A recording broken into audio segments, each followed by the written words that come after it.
ಶ್ರೀ ಸಂತ ಯಾಜ್ಞವಲ್ಕ್ಯ ಮಾನವ ಸಮಾಜದ ಕಲ್ಯಾಣಕ್ಕಾಗಿ ಭಾರತ ದೇಶದಲ್ಲಿ ಜನ್ಮ ತಳೆದು ವೇದಗಳ ಜ್ಞಾನದ ಬೆಳಕನ್ನು ಬೀರಿರುವ ಮಹಾಮಹಿಮರು ಮಹರ್ಷಿ ಯಾಜ್ಞವಲ್ಕ್ಯರು.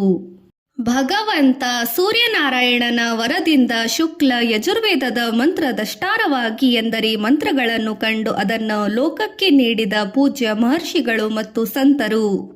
ಬ್ರಹ್ಮರಾತಾರ ತಪಸ್ಸು ಫಲಿಸಿತು. ಯಾಜ್ಞವಲ್ಕ್ಯರ ತಂದೆ ಬ್ರಹ್ಮರಾತ ಋಷಿ, ತಾಯಿ ಸುನಂದಾದೇವಿ. ಬ್ರಹ್ಮರಾತರು ಯಜ್ಞ ಯಾಗ ಮೊದಲಾದವುಗಳಲ್ಲಿ ಅತ್ಯಂತ ನಿಷ್ಠೆಯುಳ್ಳವರು, ಆಚರಣಾಶೀಲರಾದ ಮಹಾಪಂಡಿತರು ಮತ್ತು ಸಂತರು. ಮನೆಯಲ್ಲಿ ಯಾವಾಗಲೂ ಯಜ್ಞದ ಮೂಲಕ ಯಜ್ಞೇಶ್ವರನನ್ನು ಎಂದರೆ ಅಗ್ನಿದೇವನನ್ನು ಪೂಜಿಸುತ್ತಿದ್ದರು. ಇದಕ್ಕಾಗಿ ಅವರಿಗೆ ಯಜ್ಞವಲ್ಕ ದೇವರಾದ ಎಂದು ಹೆಸರು ಅವರಿಗಿತ್ತು. ಈ ಋಷಿ ದಂಪತಿಗಳಿಗೆ ಮಕ್ಕಳಿರಲಿಲ್ಲ. ಹಾಗಾಗಿ ಅವರು ಪುತ್ರ ಸಂತಾನಕ್ಕಾಗಿ ವ್ರತೋಪವಾಸವನ್ನು ಮಾಡುತ್ತಾ ಪರಮಾತ್ಮನಿಗೆ ಪ್ರಾರ್ಥನೆ ಸಲ್ಲಿಸಿದರು. ಯಜ್ಞ ಯಾಗಗಳಲ್ಲೇ ಮುಂತಾದ ಕರ್ಮಗಳನ್ನು ಮಾಡುತ್ತಾ ಸುಖಶಾಂತಿಗಳನ್ನು ಪಡೆಯಲು ಯತ್ನಿಸುವ ಹಾದಿಗೆ ಕರ್ಮ ಮಾರ್ಗ ಕರ್ಮಕಾಂಡ ಎನ್ನುತ್ತಾರೆ. ಬ್ರಹ್ಮರಾತರಿಗೆ ವೇದದಲ್ಲಿ ಹೇಳಿರುವ ಕರ್ಮಕಾಂಡದ ವಿಚಾರಗಳಲ್ಲಿ ಅರಿವು ಆಸಕ್ತಿಗಳು ಇದ್ದಂತೆ ವೇದದ ಜ್ಞಾನಕಂಡದ ವಿಚಾರಗಳಿರಲಿಲ್ಲ. ಈ ಪ್ರಪಂಚ, ದೇಹ, ಜೀವನ, ಜನ್ಮ, ಸಾವು ಇವುಗಳ ರಹಸ್ಯವೇನು? ಅವುಗಳನ್ನು ಮೀರಿಸಿದ ಅಳಿವಿಲ್ಲದ ಆನಂದ ಇದೆಯೇ ಎಂಬುದನ್ನು ತಿಳಿಸುವ ವೇದವಿದ್ಯೆ ವಿವರಗಳು ಜ್ಞಾನಕಾಂಡ ಅಥವಾ ಜ್ಞಾನ ಮಾರ್ಗ. ಬ್ರಹ್ಮ ಎಂದರೆ ದೊಡ್ಡದು, ಅದಕ್ಕಿಂತ ದೊಡ್ಡದಾದದು ಬೇರೆನೆಲ್ಲೂ ಇಲ್ಲ. ಕಾಣುವ ಈ ಪ್ರಪಂಚವೆಲ್ಲ ಅದು ವ್ಯಾಪಿಸಿದೆ, ಅದಕ್ಕೆ ಅಳಿವಿಲ್ಲ. ಅದು ಯಾವುದೆಂದು ತಿಳಿಸಿ ಅದನ್ನು ಸಂಪಾದಿಸಿಕೊಳ್ಳುವ ವಿದ್ಯೆ ಬ್ರಹ್ಮವಿದ್ಯೆ. ಆ ವಿದ್ಯೆಯನ್ನು ತನ್ನದಾಗಿಸಿಕೊಂಡವರು ಬ್ರಹ್ಮನಿಷ್ಠರು, ಬ್ರಹ್ಮರ್ಷಿಗಳು.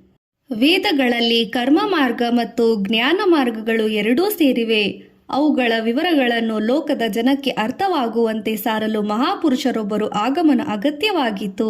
ಆಗಲೇ ಬ್ರಹ್ಮರಾತರು ಮಗ ಬೇಕು ಎಂದು ತಪಸ್ಸು ಮಾಡಿದರು. ಅವರ ತಪಸ್ಸು ಫಲಿಸಿತು. ಕಾರ್ತಿಕ ಶುದ್ಧ ಸಪ್ತಮಿಯ ದಿನದಂದು ಶುಭ ಮುಹೂರ್ತದಲ್ಲಿ ಮುದ್ದು ಗಂಡು ಮಗು ಹುಟ್ಟಿತು.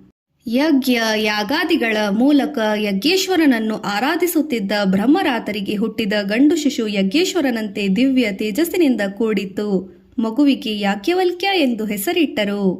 ಮನೆಯಿಂದ ಗುರುಕುಲಕ್ಕೆ ಯಾಜ್ಞವಲ್ಕ್ಯನನ್ನು ಸ್ವಲ್ಪ ದೊಡ್ಡವನಾದ ಅಕ್ಷರಾಭ್ಯಾಸ ಆಯಿತು. ತಾಯಿ ಸುನಂದಾದೇವಿಯು ಮಗನಿಗೆ ಬುದ್ಧಿ ಹೇಳುವ ಅನೇಕ ಕಥೆಗಳನ್ನು ಹೇಳುತ್ತಿದ್ದಳು. ಆಗಾಗ ಹಿತೋಪದೇಶಗಳು ನೀಡುತ್ತಿದ್ದಳು. ಮನೆಯಲ್ಲಿ ಅಗ್ನಿದೇವನನ್ನು ಹೋಮ ಪೂಜಾದಿಗಳ ಮೂಲಕ ತಂದೆ ಪೂಜೆ ಮಾಡುತ್ತಿದ್ದನು. ಹುಡುಗನು ಭಕ್ತಿಯಿಂದ ನೋಡುತ್ತಿದ್ದನು. ತಂದೆ ತಾಯಿಯರಂತೆ ತಾನೂ ಭಕ್ತಿಯಿಂದ ಯಜ್ಞೇಶ್ವರನಿಗೆ ನಮಿಸುತ್ತಿದ್ದನು. ಒಮ್ಮೊಮ್ಮೆ ಯಾಜ್ಞವಲ್ಕ್ಯನು, ಅಮ್ಮ, ನಾನು ದೇವತೆಗಳ ದರ್ಶನ ಮಾಡಬೇಕು, ಹಾಗೆ ಮಾಡಲು ನನಗೆ ಸಾಧ್ಯವೇನಮ್ಮ ಎಂದು ಕೇಳುತ್ತಿದ್ದನು. ಆಗ ತಾಯಿಯು ಮಗನನ್ನು ಬಾಚಿ ತಪ್ಪಿ ಪ್ರೀತಿಯಿಂದ ಅವನ ತಲೆಯನ್ನು ನೆವರಿಸಿ, ಯಾಜ್ಞವಲ್ಕ್ಯ, ನಿನಗೆ ಎಲ್ಲವೂ ಸಾಧ್ಯವಾಯಿತು, ಸಾಧ್ಯವಾಗಲಿ, ಶುಭವಾಗಲಿ ಎಂದು ಹರಸಿದಳು. ಒಮ್ಮೊಮ್ಮೆ ತಂದೆ ಬಳಿಗೂ ಹೋಗಿ ಹೋಮದ ಬಗೆಗಿನ ದೇವತೆಗಳ ಬಗೆಗೆ ಪ್ರಶ್ನೆಗಳನ್ನು ಕೇಳುತ್ತಿದ್ದನು. ಬಾಲಕನ ಬೆಳವಣಿಗೆಯನ್ನು ನೋಡಿ ತಾಯಿ ತಂದೆಯರು ಸಂತೋಷಪಟ್ಟರು. ಸಕಾಲದಲ್ಲಿ ಅವನಿಗೆ ಉಪನಯನವೂ ಮಾಡಿಸಿದರು. ಯಾಜ್ಞವಲ್ಕನಿಗೆ ತಂದೆಯಿಂದ ಗಾಯತ್ರಿ ಮಹಾಮಂತ್ರೋಪದೇಶ ಲಭಿಸಿತು. ಇನ್ನು ಮುಂದಿನ ವಿದ್ಯಾಭ್ಯಾಸಕ್ಕಾಗಿ ಗುರುಕುಲಕ್ಕೆ ಹೋಗಬೇಕು. ಮಹರ್ಷಿ ವೈಶಂಪಾಯನರು ಭಗವಂತ ವೇದವ್ಯಾಸ ಮಹರ್ಷಿಗಳ ಶಿಷ್ಯರು. ಅವರು ಯಜುರ್ವೇದವನ್ನು ಹೇಳಿಕೊಡುವ ಸುಪ್ರಸಿದ್ಧ ವೇದವಿದ್ಯೆ ಗುರುಗಳಾಗಿದ್ದರು. ಅವರು ಯಾಜ್ಞವಲ್ಕ್ಯನ ಸೋದರ ಮಾವ. ಅವನಿಗೆ ಮಾವನನ್ನು ಕಂಡರೆ ಬಹುಪ್ರೀತಿ. ಹಾಗೆ ಮಹರ್ಷಿಗಳಿಗೆ ತಮ್ಮ ಅಳಿಯ ಯಾಜ್ಞವಲ್ಕ್ಯನನ್ನು ಕಂಡರೆ ಬಹಳ ಪ್ರೀತಿ, ಅಭಿಮಾನ. ಅವರಲ್ಲಿ ಯಾಜ್ಞವಲ್ಕ್ಯನನ್ನು ವಿದ್ಯಾಭ್ಯಾಸಕ್ಕಾಗಿ ಕಳುಹಿಸಿದರು. ಗುರುಕುಲದಲ್ಲಿ ಗುರುಗಳು ಹೇಳಿಕೊಟ್ಟ ಪಾಠ ಪ್ರವಚನಗಳನ್ನು ಯಾಜ್ಞವಲ್ಕ್ಯನು ಬಹು ಜಾಣ್ಮೆಯಿಂದ ಕಲಿತು ಒಪ್ಪಿಸುತ್ತಿದ್ದನು. ಕೆಲವೇ ದಿನಗಳಲ್ಲಿ ಅವನು ಆಶ್ರಮದಲ್ಲಿ ಎಲ್ಲರ ಪ್ರೀತಿ ಮೆಚ್ಚುಗೆಗೆ ಪಾತ್ರನಾದನು. ಅವನು ಗುರುಕುಲದ ಆಚಾರ್ಯ ಹೆಚ್ಚು ಮೆಚ್ಚಿನ ಶಿಷ್ಯ. ಯಜುರ್ವೇದದಲ್ಲಿ ಯಾಜ್ಞವಲ್ಕ್ಯನು ಅಸಾಧಾರಣ ಅನುಭವಿಯ ಪಂಡಿತ. ಅವನು ಗುರುಕುಲದಲ್ಲಿ ವೇದಾಧ್ಯಯನ ಮಾಡುತ್ತಿದ್ದನು. ಬ್ರಹ್ಮಚರ್ಯ ವ್ರತವನ್ನು ತಪ್ಪದೇ ನಡೆಸುತ್ತಾ ಬಂದ. ಇದರಿಂದ ದೇಹ ಮನಸ್ಸುಗಳಲ್ಲಿ ವಿಶೇಷವಾದ ದಿವ್ಯ ಕಳೆ ತುಂಬಿತು. ಮೊದಲೇ ತೇಜೋವಂತನಾದ ಬಾಲಕ ಪುಟ್ಟವಿಟ್ಟ ಬಂಗಾರದಂತಿದ್ದ. ಒಮ್ಮೆ ಗುರು ವೈಶಂಪಾಯನರಿಗೆ ತೀವ್ರವಾದ ಅನಾರೋಗ್ಯ ಉಂಟಾಯಿತು. ಅದರ ನಿವಾರಣೆಗಾಗಿ ಶಿಷ್ಯರಾದ ಚರಕ, ಅಥರ್ವ್ಯರು ಮೊದಲಾದ ಒಂದು ವ್ರತವನ್ನು ಆಚರಿಸಿ ನಿಶ್ಚಯಿಸಿದರು. ಅದು ಯಾಜ್ಞವಲ್ಕ್ಯನಿಗೆ ತಿಳಿಯಿತು. ಅವನು ಗುರುಗಳ ಬಳಿಗೆ ಹೋಗಿ, ಪೂಜ್ಯರೇ, ಸುಲಭವಾದ ಈ ವ್ರತದಿಂದ ಪ್ರಯೋಜನವೇನು? ನಿಮ್ಮ ಅನಾರೋಗ್ಯ ಕಳೆಯಲು ಇದಕ್ಕಿಂತ ಕಠಿಣವಾದ ವ್ರತ ಅಗತ್ಯ.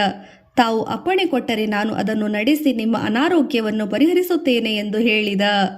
ಯಾಜ್ಞವಲ್ಕ್ಯನ ಈ ಮಾತುಗಳಿಂದ ಗುರುಗಳಿಗೆ ಅಸಮಾಧಾನವಾಯಿತು. ಚರಕ, ಅಧರ್ವ್ಯ ಇವರೆಲ್ಲರೂ ನನ್ನ ಹಿರಿಯ ಶಿಷ್ಯರು. ಅವರು ಕೈಗೊಳ್ಳುವ ವ್ರತದ ಬಗೆಗೆ ಅನಾದರಣೆಯಿಂದ ಮಾತನಾಡಿದೆಯಲ್ಲ. ನಿನ್ನ ವ್ರತದಿಂದ ನನಗೆ ಕಾಯಿಲೆ ಗುಣವಾಗಬೇಕಾಗಿಲ್ಲ ಎಂದು ಕಟುವಾಗಿ ಹೇಳಿದರು. ಯಾಜ್ಞವಲ್ಕ್ಯನು ಗುರುಗಳಿಗೆ ಮರುದುತ್ತರ ಹೇಳಿದೆ ತನ್ನ ಕೆಲಸಗಳಿಗೆ ತೆರಳಿದನು. ರಾಜನ ರೋಗಕ್ಕೆ ತೀರ್ಥದ ಔಷಧಿ. ವೈಶಂಪಾಯನ ಮಹರ್ಷಿಗಳ ಆಶ್ರಮದ ಸಮೀಪದಲ್ಲಿ ಒಂದು ಪಟ್ಟಣವಿತ್ತು. ಅದರ ಹೆಸರು ವರ್ಧಮಾನಪುರ. ಸುಪ್ರಿಯ ಎಂಬುವನು ಅಲ್ಲಿಯ ರಾಜನಾಗಿದ್ದನು. ವೈಶಂಪಾಯನರು ಸುಪ್ರಿಯನ ಗುರು, ರಾಜ ಪುರೋಹಿತರು. ರಾಜನು ತನ್ನ ಕೆಟ್ಟ ಜೀವನದಲ್ಲಿ ಒಮ್ಮೆ ತೀವ್ರವಾದ ರೋಗಕ್ಕೆ ತುತ್ತಾದನು. ಅನೇಕ ವೈದ್ಯರು ವಿಧವಾಗಿ ಚಿಕಿತ್ಸೆ ನಡೆಸಿದರು. ಅದರಿಂದ ಪ್ರಯೋಜನವೇನೂ ಆಗಲಿಲ್ಲ. ಕೊನೆಗೆ ರಾಜನು ವೈಶಂಪಾಯನರ ಬಳಿ ಬಂದು ತನ್ನ ರೋಗದ ನಿವಾರಣೆಗಾಗಿ ಹಾದಿತೋರಿ ನೀಡಬೇಕೆಂದು ಬೇಡಿಕೊಂಡನು. ಅವರು ಆಶ್ರಮದಲ್ಲಿ ವಿಧಿ ಪ್ರಕಾರವಾಗಿ ಹೋಮ, ಜಪ, ಪ್ರಾರ್ಥನೆ ಇತ್ಯಾದಿಗಳನ್ನು ನಡೆಸಿ ಪ್ರಸಾದ ರೂಪವಾಗಿ ತೀರ್ಥವನ್ನು ಪ್ರತಿದಿನ ರಾಜನಿಗೆ ಕಳುಹಿಸಿಕೊಡಲು ತೊಡಗಿದರು. ಕೆಲವು ದಿನಗಳು ಕಳೆದವು. ರಾಜನ ರೋಗ ಅಲ್ಪ ಸ್ವಲ್ಪ ಗುಣವಾಯಿತು. ರಾಜನಿಗೆ ಗುರುಗಳು ಕಳಿಸಿಕೊಡುತ್ತಿದ್ದ ತೀರ್ಥದಲ್ಲಿ ನಂಬಿಕೆ ಮೂಡಲಿಲ್ಲ. ಆಚಾರ್ಯರ ಶಿಷ್ಯರು ಪ್ರತಿದಿನ ಅರಮನೆಗೆ ತಂದುಕೊಡುತ್ತಿದ್ದ ಮಂತ್ರೋದಕವನ್ನು ರಾಜನು ಅರ್ಧ ಮನಸ್ಸಿನಿಂದ ತೆಗೆದುಕೊಳ್ಳುತ್ತಿದ್ದನು. ಒಂದು ದಿನ ಅರಮನೆಗೆ ತೀರ್ಥವನ್ನು ಕೊಂಡೊಯ್ಯುವ ಸರದಿ ಯಾಜ್ಞವಲ್ಕ್ಯನದಾಗಿತ್ತು. ಹೀಗೆ ಯಾಜ್ಞವಲ್ಕ್ಯರು ಅರಮನೆಗೆ ಹೋಗಿ ರಾಜನಿಗೆ ತೀರ್ಥ ಪ್ರಸಾದವನ್ನು ಕೊಡಲು ಮುಂದಾದರು. ಆಗ ಅರಸನು ಅವನನ್ನು ತುಂಬ ಅಸಡ್ಡೆಯಿಂದ ಕಂಡನು. ತೀರ್ಥವನ್ನು ತೆಗೆದುಕೊಳ್ಳುವ ಉತ್ಸಾಹವನ್ನೇ ತೋರಿಸಲಿಲ್ಲ. ಯಾಜ್ಞವಲ್ಕ್ಯನಿಗೆ ಅಸಮಾಧಾನವಾಯಿತು. ಅವನು, ನಿಮಗೆ ತೀರ್ಥ ಪ್ರಸಾದಗಳಲ್ಲಿ ಭಕ್ತಿ ಶ್ರದ್ಧೆ ಇಲ್ಲವೇನಾದರೆ ನಾವೇಕೆ ಅಷ್ಟು ದೂರದ ಆಶ್ರಮದಿಂದ ಅವನಿಲ್ಲಿಗೆ ಪ್ರತಿದಿನ ತರಬೇಕು ಎಂದು ರಾಜನನ್ನು ಪ್ರಶ್ನಿಸಿದ. ತೀರ್ಥ ಪ್ರಸಾದಕ್ಕೆ ಅಷ್ಟೊಂದು ಮಹತ್ವ ಇದೆಯೇ ಎಂದಾದರೆ ಅದನ್ನು ತೋರಿಸಬಹುದು ಎಂದು ರಾಜ ದರ್ಪದಿಂದ ಯಾಜ್ಞವಲ್ಕ್ಯನನ್ನು ಮರುಮಾತನಾಡಿದ. ಆ ಕ್ಷಣದಲ್ಲೇ ಮಂತ್ರೋಚ್ಚಾರಣೆ ಮಾಡಿ ಅಲ್ಲಿದ್ದ ಮರದ ಕಂಬಗಳ ಮೇಲೆ ತೀರ್ಥವನ್ನು ಪ್ರೋಕ್ಷಣೆ ಮಾಡಿದನು. ಏನಾಶ್ಚರ್ಯ! ಯಾಜ್ಞವಲ್ಕ್ಯನು ಹಿಂತಿರುಗಿ ನೋಡದೆ ಅಲ್ಲಿಂದ ನೇರವಾಗಿ ತನ್ನ ಗುರುಗಳ ಆಶ್ರಮಕ್ಕೆ ಬಂದನು. ಅಷ್ಟರಲ್ಲಿ ಆ ಕಡೆ ಅರಮನೆಯಲ್ಲಿ ಒಣಕಂಬಗಳು ತೀರ್ಥದ ಪ್ರಭಾವದಿಂದ ಚಿಗುರಿ ನಿಂತವು. ಕೂಡಲೇ ಅವುಗಳಲ್ಲಿ ಹೂವು, ಕಾಯಿ, ಹಣ್ಣುಗಳು ಮೂಡಿದವು. ಅದನ್ನು ನೋಡಿ ಅರಸ ಮತ್ತು ಅವನ ಪರಿವಾರವೆಲ್ಲರೂ ಅತ್ಯಂತ ಚಕಿತರಾದರು. ರಾಜನ ಅನಾದರಣ ಅಹಂಕಾರಗಳು ಕರಗಿದವು. ತಕ್ಷಣ ರಾಜದೂತರು ವೈಶಂಪಾಯನರ ಆಶ್ರಮಕ್ಕೆ ಕಳುಹಿಸಿದರು. ಯಾಜ್ಞವಲ್ಕ್ಯನು ಮತ್ತೆ ಪುನಃ ಅರಮನೆಗೆ ತೀರ್ಥ ಪ್ರಸಾದವನ್ನು ತರಬೇಕು ಎಂಬುದಾಗಿ ಅವರು ರಾಜನಿಗೆ ಸಂದೇಶವನ್ನು ಮಹರ್ಷಿಗಳಿಗೆ ತಿಳಿಸಿದರು. ಯಾಜ್ಞವಲ್ಕ್ಯ ಆಶ್ರಮಕ್ಕೆ ಬಂದವನೇ ಅರಮನೆಯಲ್ಲಿ ನಡೆದುದನ್ನೆಲ್ಲ ಗುರುಗಳಿಗೆ ವಿನಂತಿ ಮಾಡಿದ. ಅವರಿಗೆ ಅಸಮಾಧಾನವಾಯಿತು. ಶಿಷ್ಯನು ದುಡುಕಿದ ಎನಿಸಿತು. ಮುಂದೇನು ಮಾಡುವುದು ಎಂದು ಯೋಚಿಸುತ್ತಿದ್ದರು. ಅಷ್ಟರಲ್ಲಿ ರಾಜದೂತರು ಬಂದು ಮತ್ತೆ ಯಾಜ್ಞವಲ್ಕ್ಯ ತೀರ್ಥ ಪ್ರಸಾದಗಳನ್ನು ತರಬೇಕು ಎಂದು ಅರಸನ ಪ್ರಾರ್ಥನೆ ಎಂದರು. ಆಗ ಗುರುಗಳಿಗೆ ಸಮಾಧಾನವಾಯಿತು.